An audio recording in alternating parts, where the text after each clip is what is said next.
What is up, everybody? Welcome to DFS by the Numbers. These are my DraftKings MMA picks for UFC 273. We have Alexander Volkanovski going against the Korean Zombie.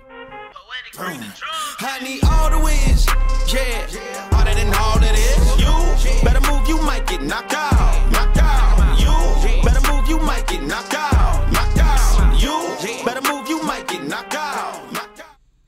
And we are back breaking down another DK slate this week. UFC 273. Cannot wait for this card. Stacked from top to bottom, especially the three fights up top. We have Khamzat Chimaev, Gilbert Burns. Cannot wait for that. We have Alexander Volkanovski as the main event going against the Korean Zombie. And then the co-main event, Petr Yan, Aljamain Sterling. This card is awesome. I cannot wait for it.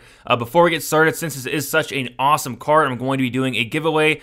This giveaway is going to be kind of different. To enter, first, leave a like on the video. Second, subscribe to the channel if you have not already. And then third, comment down how many DraftKings points you think that Khamzat Chimaev is going to score. Whoever does get closest gets to win. Whoever does, if there's a tie, whoever commented first does get the tiebreaker there. $25 to first. Let's see who can get the closest there. So comment down below how many DraftKings points you think that Khamzat Chimaev is going to score. Other than that, if you guys have not already, check out dfsbythenumbers.com. Now's a great time to sign up. We do have 7 cards in a row. With that $10 a month DFS option, which is $2.50 per week, you get access to my MMA model. You get access to my lineup optimizer, advanced stats page, DFS article, premium projections, access to Discord, GPP lineup percentages, and targets and rankings, and much, much more. Lots of content on dfsbythenumbers.com. Make sure you guys check that out. $10 a month for that DFS package. All right, other than that, leave a like, subscribe, all the good stuff. I'm trying to reach 15K in the near future. I think we can hit it pretty soon, but I do need your guys' help for that. But I say we go to the fight doesn't go to decision lines. Let's start with Hernandez Fremd. We have minus 435. Fight doesn't go to decision, and I absolutely think this fight is going to finish inside the distance. Hernandez has not been to a third round thus far in the UFC, and I don't see that really changing here, especially considering Fremd is coming in on short notice. Fremd, I'm actually really impressed with the guy somewhat, just in terms of his power, really. I've seen him put guys out brutally knock guys out with a knee. I've seen him put guys out cold to the point where it takes him minutes to finally get up. So, Fremd's power is no joke, and maybe he can come out here and knock out Hernandez. I'm more on the Hernandez side. I think, he's, more prepared for this fight with the full camp. Hernandez is going to have the cardio advantage as well, and he's a very tough guy. So I think Hernandez kind of breaks him here, but I think this fight as a whole, minus 435, fight doesn't go to decision is nuts. I even saw on FanDuel Sportsbook that the fight doesn't go like minus 700. So there's a really good chance this fight does finish, and I think it's a very important fight to put in your lineups. Alexei Oleinik, Jared Vanderaa, minus 375, fight doesn't go to decision. I think this fight does finish as well. I think it goes one of two ways. I think either Oleinik is able to get down Vanderaa in the first round, whether that's taking him down, exploiting that 20% takedown defense, whether that is pulling guard, and I think Oleinik can very well submit Jared Vanderaa, who has been submitted twice in his career. Or, Oleinik's not able to get the early submission, and then Vanderaa kind of takes over as the fight goes on, and Vanderaa eventually probably puts out Oleinik some point in this fight. So I can really see either one happening, and they are priced at $8,100 a piece, so I think there's a really good chance that the winner does make an optimal lineup. I think there's a really good chance that this fight finishes as well. Chimaev Burns, minus 250, fight doesn't go to decision. I'm really high on Chimaev in this fight. This is going to be a big step in the competition, but I kind of just feel like he runs through Burns here. So I'm going to have a ton of Chimaev. Not going to have a ton of Burns, but, Burns is a very good fighter, good wrestling, good BJJ, good power, just really well-rounded, has fought the better competition, but I just think Chimaev is a real deal, and I think he kind of gets, Burns out of there early. So I'm going to be really high on Chimaev. Minus 250 fight doesn't go. I think it does finish, but I think that's more so, Chimaev getting an early finish there. And then Gall Malott, a minus 240 fight doesn't go to decision. Kind of a weird fight here, but I do think this one finishes as well. You take a look at both these guys. When they do win, it's typically in the first round. I am curious to see what happens if this does get extended, but, both guys are very dangerous. Both guys have power in their hands. Both guys are BJJ black belts. I think somebody finishes somebody in this fight. So I'm going to kind of have both sides. Personally more on the Malott side, but not a ton of confidence in the guy. He's very inactive, has not fought a ton throughout his career, but what I have seen from the guy, he does look really good. Some power, great BJJ. I think this fight finishes, though, for sure. Going to our core plays, Alexander Volkanovski, my favorite play on the entire slate. He is 9,500, most expensive, but for a very good reason. Alexander Volkanovski is going to have 5 rounds to work with here. Alexander Volkanovski, lands over 6 significant strikes per minute, and it's not often you see a guy that, out-volumes Max Holloway, and he did that not once, but twice in both their fights, out-volumed him. So it's crazy the output Volkanovski has, the cardio, just very well-rounded, and I don't really see the Korean Zombie posing much problems here. Volkanovski is minus 800 on the money line, and after you look into the fight, it's just how does Zombie win this fight? It's going to be a knockout, and I just don't really see that happening. So I like Volkanovski. I'd love him in cash. Cash is a must for me for Volkanovski, and then in tournaments as well, I'm going to have a ton of Volkanovski, probably my highest owned fighter.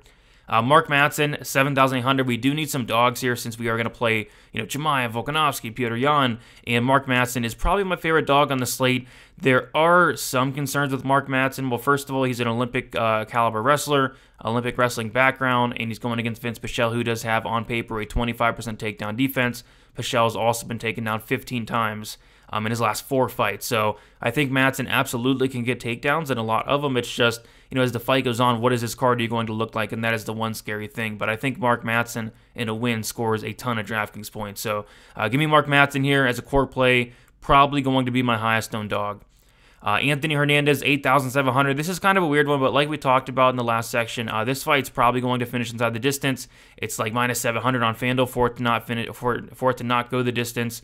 I do like Hernandez here. This guy's a finisher. He's dangerous anywhere on the feet, on the mat especially. And I think most importantly, he's going to have the cardio advantage. I think Fremd, at least early, is going to have some success, and maybe Fremd does finish Hernandez early. I just think as the fight goes on, Hernandez is going to put on a pace that Fremd is not going to be able to keep up with, and I think Hernandez finishes him in that second round. So I really like Hernandez, and I really like the price as well at 8,700. Kind of risky, but I think this fight is, has a really good chance to find its way in the optimal lineup, and I'm going to have a big part of it with Hernandez there.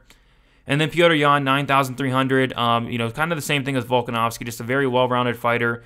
In his last fight against Sterling, he scored like 90 points in that DQ loss. So if he would have got a win, he was on his way to winning.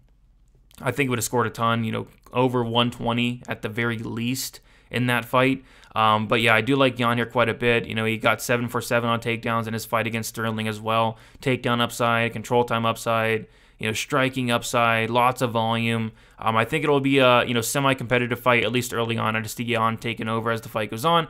Kind of like the last fight. Don't know if Yan finishes. If he does, it's probably late. By then, he's going to rack up a ton of takedowns, volume, all the good stuff. But even in a decision, I think Yan scores great here. So I like Yan once again in cash, and I like Yan once again in tournaments. And I'm going to have a lot of Petr Yan. And yeah, GPP plays here, or tournament plays. This 9K range is stacked. I love Volkanovski. I love Yan. And I love Khamzat Chimaev. Going to have a ton of Chimaev in this fight. 9,400, this guy has scored a ton of DraftKings points in all 4 of his fights thus far. This is a big step up in competition, but I really don't see that changing here. What I don't like about Burns is his durability. I mean, I do not like how he was reacting to the shots of Kamaru Usman, and, I think Chimaev hits much harder. He's much more dangerous than Kamaru Usman, honestly, and I think Chimaev, runs through him probably in the first round. So I like Chimaev here, 9,400. I think he has takedown upside and first round finish upside. So give me a lot of Chimaev there. Mike Malott, 8,800. I would not go here in cash. This is a very risky, very weird fight, but, from what I've seen of Malott, this guy's very dangerous. He has power in his hands, and his ground game is very good. He's finished 100% of his wins, 100% finish rate. He's also been finished in 100% of his losses. So I think this fight does finish one way or another. I'm slightly on the Malott side, but I think the winner of this fight has a good chance of finding its way in the optimal lineup. I don't think this fight's going to be overly high owned, and for that reason, I do like me some Malott at 8,800. Jairzinho Rozenstruik, 8,600. He has about a 92% finish rate, finishing all but one of his fights by knockout. Tybura has been knocked out 5 or 6 times. Tybura has been hurt in pretty much every fight, and I think Rozenstruik's power is just legit. And I think Tybura is really going to struggle to take down Rozenstruik. And on the feet, Rozenstruik's going to have many opportunities to knock out Tybura, and I personally think he does. So 8,600, I like Rozenstruik. I think he has knockout upside. I think he has early knockout upside, and at 8,600, I will be playing me some Rozenstruik. Alexei Oleinik, 8,100. We talked about it, like minus 375 fight doesn't go to decision. I think this fight's very important at this price tag especially. I think Oleinik has a very good chance to submit Jared Vanderaa, who has a 20% takedown defense, who is on paper a black belt, but his grappling does not look great. He's been submitted 2 times, and 2 of those times were like in the last 3-4 years as well. I think Oleinik can submit a lot of people down on the mat, and especially Jared Vanderaa if it does get there. The problem with Oleinik is he has about 1 round of cardio. The other problem is he's 44, I think the oldest fighter on the roster. So I think he has about 1 round to do it, but if he does get that 1 round finish, he's going to score a ton of 8,100 there. So give me some Alexei Oleinik. Live dogs, Marcin Tybura, 7,600. I mean, yeah, this is a close fight. I think Rozenstruik knocks him out and probably in the first round, but if Tybura is able to get this fight down to the mat, Tybura's ground and pound is very good. Tybura is a black belt in BJJ, and unlike Vanderaa, Tybura is a legit black belt in BJJ. I actually really like what I see on the ground from him. I just think, the chin's not there for Tybura, but if he can get Rozenstruik down, there's a very good chance he does finish Rozenstruik. So at 7,600, I'm willing to take some shots on Tybura there. Mickey Gall, 7,400. I mean, we just don't know a lot about Malott. Malott is coming in here off a Contender Series win, but just Malott's been so inactive, and he has not fought much in the last several years. And, Gall has fought the better competition. Gall's the more experienced fighter. Gall's been improving the striking. We saw him hurt Jordan Williams, and I guess one thing I don't like about Malott is the striking defense. Mike Malott's striking defense is very suspect. His chin as well as suspect, and maybe Gall can, hurt him on the feet. And if this fight does get down to the mat, Gall's a very good grappler. So I think as a whole, this fight's a good one to target. I'm personally on the other side with Malott with not a ton of confidence, but I think this fight is a good one here. So Gall, 7,400, I don't hate some shots there. Jared Vanderaa, 8,100. The fight is lined. They pick him for a reason. Either Oleinik submits him in the first round or Vanderaa probably knocks him out in the second or third. Either way, I see the fight scoring well. I'm going to be playing both sides. I'm personally on the Oleinik side. I think Oleinik takes him down and submits him, but if Vanderaa is able to survive that first round, he can absolutely win and absolutely put up a big score. And then Josh Fremd, 7,500. I like this guy's power. Hernandez has been finished in all of his losses, I believe. Hernandez has been submitted before. He's been knocked out before by Kevin Holland. And Fremd, again, he has a ton of power. He has good knees as well. And I think he's going to be very dangerous for that first round. Other than that, I see him kind of slowing down as the fight goes on. But, if he has that first round upside at 7,500, it's something I'm willing to take some shots on for sure. Punt Plays, Aljamain Sterling, 6,900. This is more for cash for me. Like Aljamain Sterling and cash is probably my favorite play on the entire slate. I'm going to be stacking the Petr Yan and Aljamain Sterling fight. Sterling did score a ton of points in his last fight against Yan. Although it was a DQ win, he still scored a lot. And I think even in a loss here, if it goes late in the fight, 5 rounds, I think he's going to throw a ton of volume, mix in a couple takedowns. I think Sterling is a great cash play.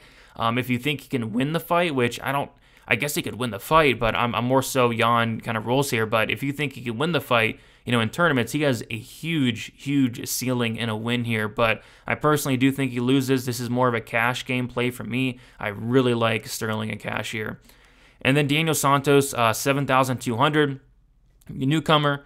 He is coming off of a 2-year layoff, a little over 2 years, but he's training at the same gym as Charles Oliveira. I like what I see from Santos. He's 27 years old. Last time he fought was 25, so maybe we see like a much improved, much different version of Santos. I think that's on the table for sure. And, we did see Arce get knocked out in his last fight, and Santos has a ton of power.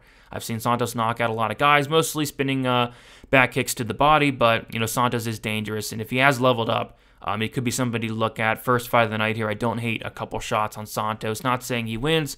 I am personally picking him to lose, but the guy does look good, and he does look dangerous as well. So give me Sterling and Santos as a pump play there.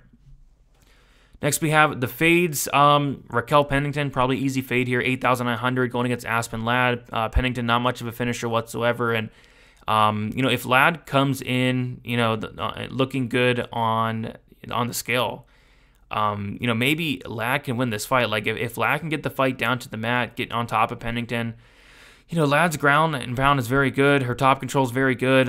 Personally, more on the Pennington side, but, at 8,900, I'd much rather go up and get a Yan, a Chimaev, etc. So, not going to have a ton of Pennington, if any at all, at 8,900. And then, so that is about it. So, yeah, thank you guys so much for watching. If you guys can comment down the DraftKings points you think Chimaev is going to score. If it's closest, $25 to first, doing a couple giveaways. Also doing a giveaway on my full card breakdown prediction video if you have not seen that already. Be sure to sign up on DFSbythenumbers.com. Join that DFS package or the DFS and betting. The DFS has access to my model, lineup optimizer, the DFS articles, premium projections, access to Discord, lineup percentages, targets and rankings, and much, much more. Lots of value on there. So feel free to check that out. Leave a like on your way out, subscribe, all the good stuff. Best of luck, UFC 273. Let us make some money for this banger of a card. See you guys.